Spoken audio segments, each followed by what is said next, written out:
Here with William Mary head coach Tony Shaver. We'll start with a comment from Coach Shaver, and then we'll open up for some questions. Marcus Kitts is on his way here shortly. Yeah, we just didn't play well. I mean, I thought we played a solid first 20 minutes, and last 20 minutes really got away from us. I really think their veteran leadership, their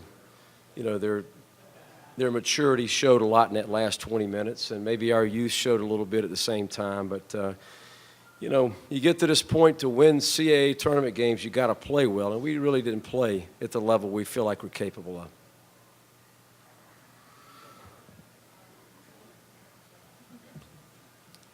Well, Tony, we discussed it a little bit ago, but clearly they were focused on Quinn. And when you have such a young team, is it just hard to have someone kick it into gear on the stage and make up for that point production? Yeah, that's not the first time this year, but, they obviously, after his 35-point performance last night, really zeroed in on Quinn. He had a very difficult time getting open. Even in their zone, they had somebody shadowing him the whole time, and we didn't have other people step up. And as I said, it's really hard to find somebody in green that really played well tonight. I think played at the level they're capable of. I thought the turnovers the second half, I think we only had 3 or 4 turnovers at halftime and finished with 15, so we had, 11, 12, something like that the second half, and really a factor in the ball game, I think. Tony, I remember before the season you said this would be kind of a test of where the program is after going to the title game twice in 3 years. You lost some significant pieces. You've only had a little bit of time to step back with the game having just ended, but what's your instant thought on how this? Yeah, I mean, it's a good question. I really was hopeful this year that we would stay in the top half of this league. We lost 4 very good seniors, as you know, but felt we had some strength coming back in the upper class positions, and obviously we weren't able to do that. But I think it's. We had a lot of people, a lot of players, a lot of coaches, a lot of administrators worked very hard to get us where we've been the last 2 or 3 years, and we'll work just as hard to get right back there. We weren't able to stay in the top part of this league this year. Now, I'll tell you, we weren't far from it, though. I think that's an important thing for us to remember, and look at the number of games, and tonight wasn't one of those, but where we were so close with so much youth on the floor. But I think we'll get back there. I really do.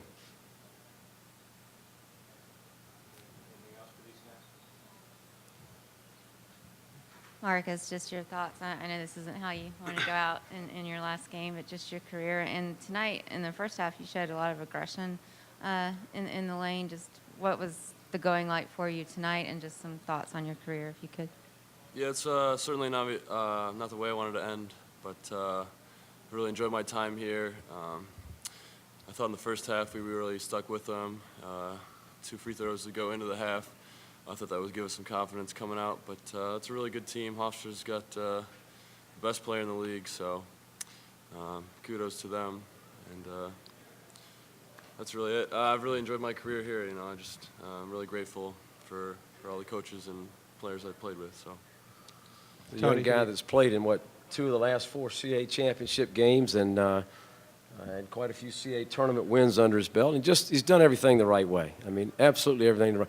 And I think a forgotten fact for us, and for Marcus in particular, is that, and I don't say this as an excuse, but this is a young guy that the first week of practice was a dominant player for us, and had a bout with mono that cost him 4 or 5 weeks. I've forgotten exactly, and he really didn't, I don't think, physically recovered from that, maybe mentally more than physically, but he's been a wonderful kid, a wonderful part of our program, and he'll stay a part of our program.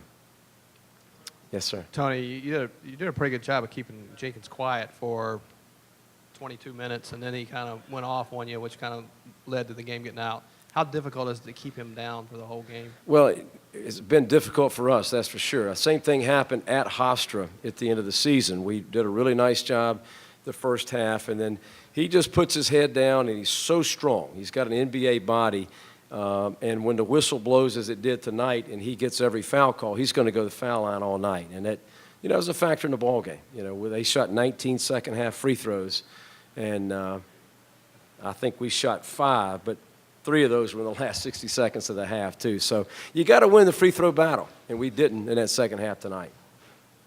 Tony, you struggled at times this year being a second-half team coming out of the break. Now that you've kind of gone through the entire year, can you pinpoint the reason for that?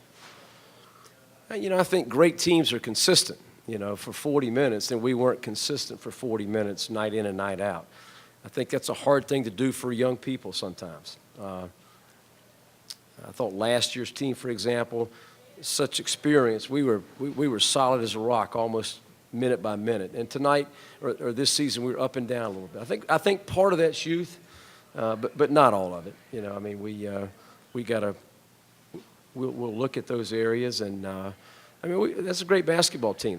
They have 21, 22 wins right now, and the best player in the league, so they're tough to stop. We weren't as good defensively this year as we want to be. I think that's been a real staple of our program, and it's an area that we struggled in at times this year. Thanks. Thanks.